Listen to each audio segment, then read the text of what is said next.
Hello students, welcome back to my channel Shipra classes. I hope आप सब अच्छे होंगे और आपकी पढ़ाई भी अच्छी चल रही होगी। देखिए स्टूडेंट्स, जैसा कि आपने मेरी प्रीवियस वीडियोस देखी होंगी, उसमें हमने यूटेट का जो 2021 का पेपर था, पेपर 1 सीडीपी के जो 30 क्वेश्चंस थे, वो हमने 2 वीडियोस में कवर किए थे। आज जो हम करने वाले हैं वो है 2022 का पेपर 1 सीडीपी का एनालिसिस। एनालिसिस नहीं कहेंगे इसको, प्रीवियस ईयर क्वेश्चंस को हम सॉल्व करने वाले हैं। ठीक है, कि किस तरीके के क्वेश्चंस 2022 में पूछे गए थे यूटेट में, जिससे आपको काफी ज्यादा हेल्प भी मिलेगी। तो आज का हम फर्स्ट क्वेश्चन डिस्कस करेंगे।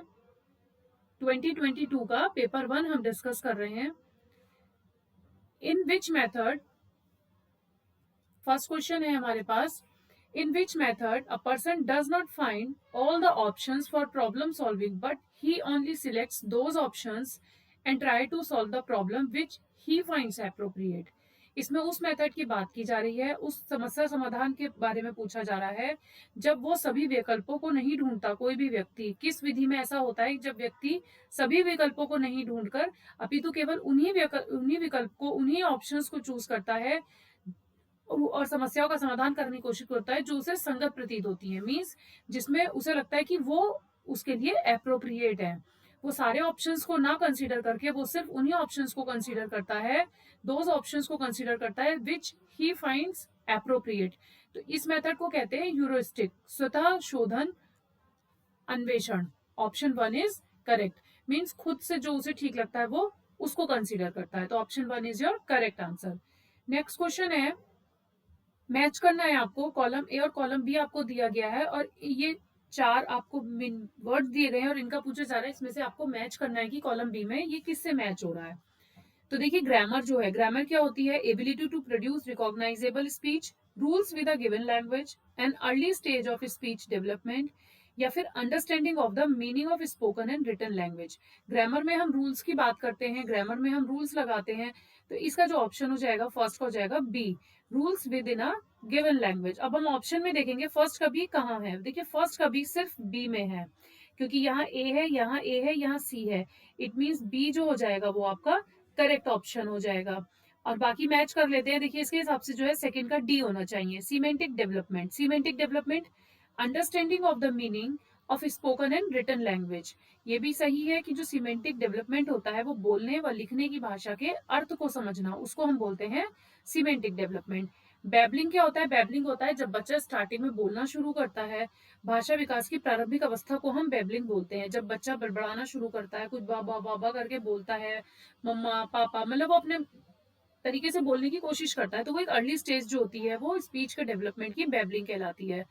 तो इसके हिसाब से थर्ड का सी करेक्ट हो गया। फोनोलॉजिकल डेवलपमेंट, फोनोलॉजिकल डेवलपमेंट होता है ability to produce recognisable speech, कि जो आप बोल रहे हैं पहचानने योग्य भाषा बोलने की क्षमता को हम बोलते हैं फोनोलॉजिकल डेवलपमेंट। तो बी इसका करेक्ट आंसर हो जाएगा। B is your correct answer. इस तरीके से आप एलिमिनेशन से भी क्वेश्चन को जल्दी सॉल्व कर सकते हैं। देखिए, अगर आपको इनमें से एक का भी मीनिंग पता है, लाइक ग्रामर में हम रूल्स की बात करते हैं, तो सेकंड का बी हो गया, फर्स्ट का बी हो गया। इट मीन्स फर्स्ट का बी कहां पर है? सिर्फ ओनली सेकेंड ऑप्शन में है। इट मीन्स बाकी भी आप चेक कर सकते हैं एक बार, अदरवाइज आपको आपका फाइनल आंसर मिल गया एक ही ऑप्शन से। तो ये एलिमिनेशन ट्रिक है जिसको आप एग्जाम में अप्लाई कर सकते हैं। अभी हम नेक्स्ट क्वेश्चन देखते हैं। क्वेश्चन नंबर थर्ड क्या है? क्वेश्चन नंबर थर्ड है,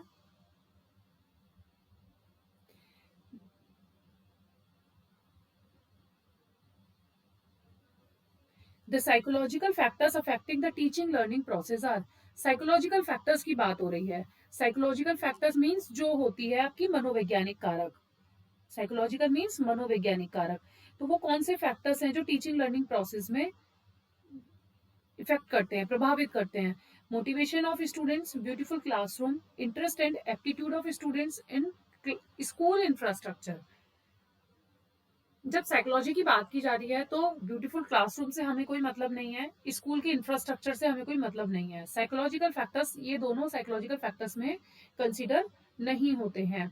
तो it means motivation of student, जब आप बच्चे को मोटिवेट कर रहे हैं तो वो एक साइकोलॉजिकल फैक्टर होता है, और जब हम स्टूडेंट के इंटरेस्ट और एप्टीट्यूड की बात करते हैं तो वो भी एक साइकोलॉजिकल फैक्टर होता है। तो 1 and 3 are the correct option. तो इस हिसाब से आपका ऑप्शन सी जो है करेक्ट हो जाएगा। 1 and 3 are the correct option. Question number 4 है, teaching learning material for children with special needs should be, means विशेष आवश्यकता वाले बच्चों के लिए शिक्षण अधिगम सामग्री होनी चाहिए। वो कलरफुल होनी चाहिए, मल्टी सेंसरी होनी चाहिए, बिग इन साइज होनी चाहिए, या अट्रैक्टिव होनी चाहिए। तो जब हम स्पेशल नीड्स के बच्चों को एजुकेशन देते हैं, टीचिंग करा रहे हैं, कुछ सिखा रहे हैं, तो उनके लिए जो लर्निंग मटेरियल है उन बच्चों के लिए कैसा होना चाहिए, ये आपसे क्वेश्चन में पूछा जा रहा है। तो वहां पर जो है आप बात करते हैं मल्टी सेंसरी की, जहां पर बहुत सारी तरीकों से आप उन बच्चों को सिखा पाए।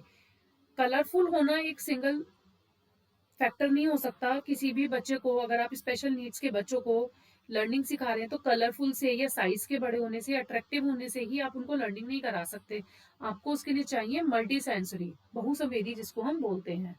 तो teaching learning material for children with special need should be multi sensory.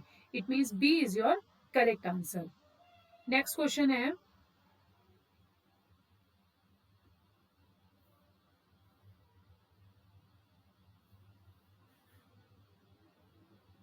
Question number 5, when a student learns to platform behaviors that produce positive outcomes and to avoid behavior that yields negative outcome, this is an example of। आपसे पूछा जा रहा है, जब एक विद्यार्थी उस व्यवहार को निष्पादित करता है, करना सीखता है जो सकारात्मक परिणाम देता है, और उस व्यवहार को करने से बचता है जिससे उसे नकारात्मक परिणाम मिले, तो ये किसका एग्जाम्पल है? तो ये जो होता है ये होता है आपका ऑपरेंट कंडीशनिंग का, क्रिया प्रसूत अनुबंधन का ये एक एग्जाम्पल है। मीन्स जब बच्चे को ये लगता है कि हम कुछ अच्छा करेंगे तो हमें उसका रिजल्ट भी अच्छा मिलेगा, और जब हम कुछ निगेटिव छोड़ देंगे तो उससे हमें हमारे व्यवहार में अच्छा चेंजेस आएंगे। तो इट मीन्स वो कुछ अच्छा सीख रहा है और कुछ निगेटिव आउटकम को अपने बिहेवियर में अवॉइड कर रहा है। तो वो जो कंडीशन कहलाती है, वो ये जो एग्जाम्पल होता है ये होता है आपका ऑपरेंट कंडीशनिंग का। नेक्स्ट क्वेश्चन है, option A is your correct answer. और क्वेश्चन नंबर 6 हम पढ़ेंगे, in which situation will you give continuous reinforcement to students, किस सिचुएशन में आप बच्चे को कंटिन्यूअस रीइंफोर्समेंट करते हो, किस परिस्थिति में विद्यार्थियों को एक सतत पुनर्बलन देंगे? For establishing a past behaviour, for establishing a new behaviour, in maintaining a new behaviour, या फिर बोथ बी एंड सी। तो जब बच्चा एक न्यू बिहेवियर को स्टेब्लिश करता है तो उस केस में, उस कंडीशन में, उस सिचुएशन में हम कंटिन्यूअस रीइंफोर्समेंट करते हैं बच्चे का, जब वो एक नया व्यवहार को स्थापित कर रहा है। For establishing a new behaviour is your correct answer. Next question, if you have ever watch someone wave a flash light in a dark room and perceive trials of light behind it, you are familiar with the example of dash memory। यदि आपने कभी किसी को अंधेरे कमरे में flash light लहराते हुए देखा और उसके पीछे आपको रोशनी का पथ दिखाई दिया, तो आप विज्ञ हैं स्मृति के संचालन से। कौन सी स्मृति होगी इसमें? Short term, long term, procedural, या फिर सेंसरी? तो जब आपने क्या करा, जब आपने देखा कि फ्लैश लाइट आपने लहराते हुए देखी, उसके पीछे आपको रोशनी का पथ दिखाई दिया, तो वो कहीं ना कहीं जो ऑपरेशन होती है वो आपकी सेंसरी मेमोरी में इंक्लूड होती है। तो sensory memory is your correct answer. Which of the following are the characteristics of a learning disable child? अब इसमें से आपको बताना है कि जो लर्निंग डिसेबल चाइल्ड है उनकी कैरेक्टरिस्टिक क्या होती है। तो उनकी कैरेक्टरिस्टिक अगर हम बात करें तो good attention Spain, omit words while writing, difficulty in understanding mathematical symbols। तो इसमें से आपको बताना है जो अधिगम अक्षम बच्चे की कौन सी विशेषताएं होती हैं। सबसे पहले तो बच्चों को मैथमेटिकल सिंबल्स पढ़ने में, समझने में परेशानी होती है, ये थर्ड नंबर सही है। तो इट मीन्स डी आपका ऑप्शन नहीं होगा, क्योंकि थर्ड इसमें भी है, इसमें भी है और इसमें भी है। अब हम देखते हैं कि ओमिट वर्ड्स वाइल राइटिंग, लिखते समय अक्षरों को छोड़ना, ये भी उनकी प्रॉब्लम, मतलब कहीं ना कहीं लर्निंग डिसेबल चाइल्ड जो होते हैं ये उन्हीं की कैरेक्टरिस्टिक होती है। इट मीन्स टू भी आपका करेक्ट होगा, तो इसको भी हम नहीं लेंगे। 2 क्योंकि इसमें है और इसमें है। 1 देखते हैं, गुड अटेंशन स्पैन, अच्छी ध्यान अवधि बच्चों में नहीं होती जो लर्निंग डिसेबल चाइल्ड होते हैं। तो it means 2 and 3 is your correct answer. इस तरीके से आप एलिमिनेशन ट्रिक से आप इजिली क्वेश्चन के फाइनल आंसर तक, सही आंसर तक पहुंच सकते हैं। मैं आपको इसीलिए छोटी छोटी टिप्स दे रही हूँ ताकि आप एग्जाम में इन टिप्स को यूज करें और अपने क्वेश्चंस को करेक्ट करके आ पाए। क्वेश्चन नंबर 9 है, which of the following will help in the development of inclusive environment in school. Inclusive environment in school की बात की जा रही है और पूछा जा रहा है कि कौन सा जो डेवलपमेंट है वो आपको हेल्प करेगा एक समावेशी वातावरण के विकास में। Ensure full participation in all activities, creation of barrier free environment, curriculum adaptation and classroom management. ये तीनों ही ऑप्शंस जो हैं आपको इंक्लूसिव एनवायरमेंट में हेल्प करेंगे। जब आप किसी का डेवलपमेंट कर रहे हैं, कहीं डेवलपमेंट कर रहे हैं इंक्लूसिव एनवायरनमेंट में, तो ये चारों ही ऑप्शन आपको हेल्प करेंगे। एंश्योर फुल पार्टिसिपेशन, सभी गतिविधियों में पूर्ण प्रतिभागिता को सुनिश्चित करना कि आप हर एक्टिविटी में पार्टिसिपेट ले रहे हैं, नहीं ले रहे हैं। और जो आप क्रिएट कर रहे हैं वो एक बैरियर फ्री एनवायरनमेंट होना चाहिए, मीन्स बाधा रहित वातावरण का क्रिएशन होना चाहिए। और जो पाठ्यचर्या है वो बच्चों के अनुकूल और अकॉर्डिंग टू क्लासरूम मैनेजमेंट होना चाहिए। तो ये तीनों ही जो है इंक्लूसिव एनवायरनमेंट के में जब हम डेवलपमेंट करते हैं, जब इंक्लूसिव एनवायरनमेंट को डेवलप करते हैं तो वहां हेल्प करते हैं। तो option D is your correct answer. Question number 10 है, which of the following statements express the concept of inclusive education. Next question फिर हमारा किससे आया है, इंक्लूसिव एजुकेशन से। तो कौन सी स्टेटमेंट है जो इंक्लूसिव एजुकेशन के कॉन्सेप्ट को दिखाती है। All children learn together, focus on disabilities rather than abilities, focus on individual learning style, या फिर honour the needs of all students equitably. अब आपको इन चारों में से बताना है कि कौन सा ऑप्शन करेक्ट है। देखिए, जब हम इंक्लूसिव एजुकेशन की बात करते हैं तो वहां पर सभी बच्चे एक साथ सीखते हैं। इट मीन्स फर्स्ट आंसर आपका करेक्ट है। Focus on individual learning style, अब वहां पर हम व्यक्तिगत सीखने के तरीके पर भी ध्यान देते हैं, हर बच्चे पे इंडिविजुअली ध्यान भी देते हैं। Honour the needs of all students equitably, और सभी विद्यार्थियों की आवश्यकताओं का वहां पर इक्वली सम्मान करते हैं। ऑप्शन 4 भी करेक्ट है। अब सेकेंड क्वेश्चन में है, क्षमताओं के स्थान पर हम अक्षमताओं पर अधिक ध्यान देते हैं। Focus on disabilities rather than abilities, कि बच्चे में क्या कमियां हैं, सिर्फ हम कमियां ही नहीं ढूंढते, हम ये नहीं देखते कि बच्चे में क्या कमियां हैं, हम फोकस करते हैं बच्चों की एबिलिटीज पर कि बच्चे कहाँ पर सही हैं, उनकी सिर्फ हम डिसेबिलिटीज को ही नहीं फोकस करते रेदर देन एबिलिटीज। तो option 2 is not the concept of inclusive education. तो इंक्लूसिव एजुकेशन के जो ऑप्शंस होंगे आपके वो होंगे 1, 3 एंड 4। इट मीन्स 10th का आंसर हो जाएगा आपका C. C is your correct answer. Next question, NEP 2020 focuses on. NEP 2020 आपको बहुत अच्छे से पढ़ना है। NEP पे बहुत क्वेश्चंस बनते हैं, तो इसकी NEP के बारे में आपको कंप्लीट अच्छे से पता होने चाहिए। इनके कितने पिलर्स हैं, NEP में क्या क्या बताया गया है, NEP 2020 कहाँ कहाँ फोकस करती है। क्वेश्चन है कि NEP फोकस ऑन, NEP कहाँ फोकस करती है। NEP जो है 360 डिग्री होलिस्टिक प्रोग्रेस कार्ड पर फोकस करती है, मतलब कंप्लीट एक तरह से जो होलिस्टिक डेवलपमेंट है। कंप्लीट 360 डिग्री का मीनिंग क्या होता है, पूरा राउंड। तो हम जो है बच्चे की 360 डिग्री होलिस्टिक प्रोग्रेस कार्ड पर फोकस करेंगे, ऐसा NEP 2020 में कहा गया है। NEP 2020 focuses on 360 degree holistic progress card. आप इसकी कंप्लीट वीडियो मेरे चैनल पर देख सकते हैं। मैंने NEP पर पूरी वीडियो बना रखी है, इंक्लूसिव एजुकेशन पर, हर चीज पर आपको कंप्लीट वीडियो प्रोवाइड की जा चुकी है। आप टॉपिक उठाइए और सर्च कीजिए, आपको सारी वीडियोस मेरे चैनल पर मिल जाएंगी। नेक्स्ट क्वेश्चन है, which of the following way of assessment help teachers not only to understand the learning gaps of each child but also to reflect, review and modify their teaching learning as per the need and learning styles of student. आपसे पूछा जा रहा है कि इसमें से कौन सा आकलन है, कौन सा तरीका है जो शिक्षक को न केवल प्रत्येक बच्चे के सीखने में गैप को समझने अपितु स्वयं के शिक्षण अधिगम को बच्चों की आवश्यकताओं एवं सीखने के तरीके के अनुसार समीक्षा करने, संशोधित व चिंतन करने में सहायता करता है। तो ऐसा जो ऑप्शन होता है वो होता है असेसमेंट फॉर लर्निंग। इसको हम बोलते हैं असेसमेंट फॉर लर्निंग। ठीक है, तो इसका आंसर हो जाएगा सी। हमें क्या बताना था कि जो टीचर्स सिर्फ ये ना देखे कि लर्निंग गैप, सीखने में कहाँ गैप आ रहा है, बल्कि वो हर बच्चे में ये भी देखे, ये भी रिव्यू करे टीचिंग लर्निंग के थ्रू कि बच्चों को कहाँ पर किस चीज की जरूरत है और स्टूडेंट्स को किस लर्निंग स्टाइल से आप कुछ सिखा सकते हैं। तो वहां पर होता है असेसमेंट फॉर लर्निंग। ठीक है, आई होप आपको क्लियर हुआ होगा। नेक्स्ट क्वेश्चन,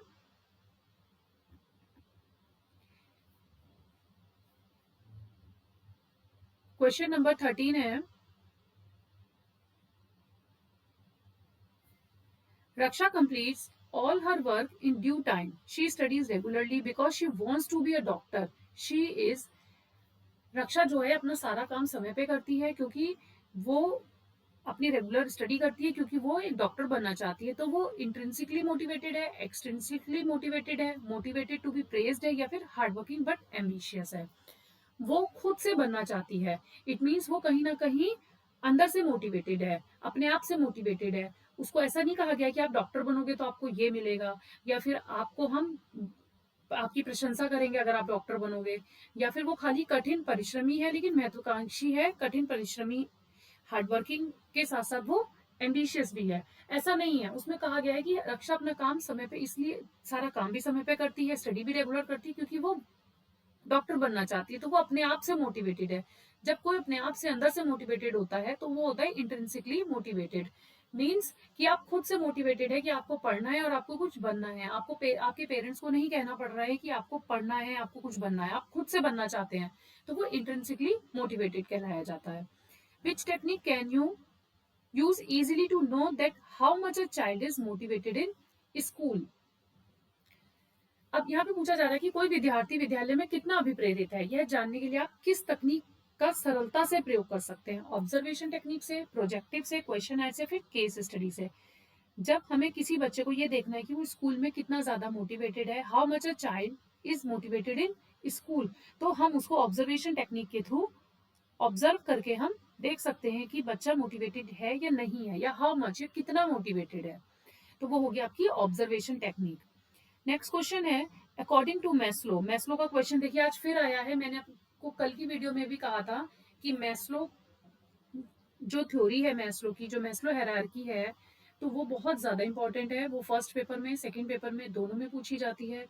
तो आपको बहुत अच्छे से इसकी पूरी हायरार्की पता होनी चाहिए। मैंने आपको बताया था कि मैस्लो की जो हायरार्की है नीड्स की, वो 5 स्टेजेस में है। 5 उन्होंने उसके स्टेप्स बताए हैं। आप मुझे कमेंट सेक्शन में बताइए वो कौन कौन से स्टेप्स हैं। तो अब यहाँ पे पूछा जा रहा है कि वो स्टेज आपको बतानी है, वो स्टेट आपको बतानी है प्यूपिल की। Reach their fullest potential is called as self awareness, self actualisation, self esteem and self efficacy. तो देखिए, सेल्फ अवेयरनेस और सेल्फ एफिकेसी की बात उन्होंने नहीं करी है अपनी हायरार्की में। उन्होंने जो है एक्चुअलाइजेशन और स्टीम की बात करी है, लव एंड बिलोंगिंगनेस की बात करी है, एंड आपके 2 ऑप्शंस और हैं जिसमें उन्होंने बेसिक आपकी सिक्योरिटी की बात करी है और जिसमें सेफ्टी और सिक्योरिटी की बात करी गई है। तो इस तरीके से उन्होंने अपनी 5 स्टेजेस दी हैं नीड ऑफ हायरार्की में। अब सेल्फ एक्चुअलाइजेशन और सेल्फ स्टीम में से वो कौन सा स्टेट है जिसमें कोई भी पर्सन फुलेस्ट पोटेंशियल होता है? तो अगर आपको मैस्लो की थ्योरी अच्छे से नहीं पता तब आप इसका आंसर सही नहीं कर पाएंगे। जब कोई बंदा फुलेस्ट पोटेंशियल है, मीन्स वो सब कुछ अचीव कर चुका है अपनी लाइफ में, हाँ, पूर्ण क्षमता रखता है, तक पहुंच जाता है, तो वो सेल्फ एक्चुअलाइजेशन की बात कर रहा है, मीन्स आत्म सिद्धि की बात कर रहा है। तो ये हमारे हुए क्वेश्चन 15। क्वेश्चन 16 हम एक क्वेश्चन और करेंगे, फिर उसके बाद में हम नेक्स्ट क्वेश्चन जो है वो अपनी नेक्स्ट वीडियो में करेंगे। If a child has a capacity to acquire some specific knowledge और skill after training, then this indicate his. यदि किसी बच्चे में प्रशिक्षण के बाद किसी ज्ञान या कौशल को प्राप्त करने की क्षमता है तो यह क्या दर्शाता है? उसकी इंटेलिजेंस को, एप्टीट्यूड, इंटरेस्ट, या फिर एटीट्यूड? तो ये होता है उसका एप्टीट्यूड, अभिक्षमता। मीन्स जब कोई बच्चा प्रशिक्षण लेने के बाद किसी ज्ञान या कौशल को प्राप्त करने की क्षमता है, capacity to acquire some specific knowledge और स्किल आफ्टर ट्रेनिंग, तो वो आपका एप्टीट्यूड होता है। वो क्या होता है? आपका एप्टीट्यूड होता है। आई होप आपको ये 16 क्वेश्चन क्लियर हुए होंगे। आगे के जो इस क्वेश्चन पेपर के 14 क्वेश्चन बचे हैं वो हम अपनी नेक्स्ट वीडियो में डिस्कस करेंगे। आई होप आपको जो क्वेश्चंस आप देख रहे हैं, पढ़ रहे हैं, समझ रहे हैं, आपको समझ में आ रहा होगा कि किस तरीके से क्वेश्चन पेपर फ्रेम होता है। अभी तो सिर्फ हम क्वेश्चन पेपर फर्स्ट पढ़ रहे हैं और सीडीपी पढ़ रहे हैं। क्वेश्चन पेपर फर्स्ट जब हम 3 साल के कंप्लीट कर लेंगे सीडीपी के, देन हम सेकंड पेपर पे मूव करेंगे। अभी हमने 2021 का पेपर डिस्कस कर लिया है। आज हमने 2022 का पेपर डिस्कस किया है, क्वेश्चन 16। आई होप आपको क्लियर हुए होंगे। अगर कहीं कोई भी प्रॉब्लम है किसी क्वेश्चन में, आपको कुछ लगता है, पूछना है, समझना है, तो आप मुझे कमेंट करके पूछ सकते हैं। और अगर आपको मेरी वीडियोस पसंद आ रही हैं, then please like, share and subscribe to my channel. And thank you for watching.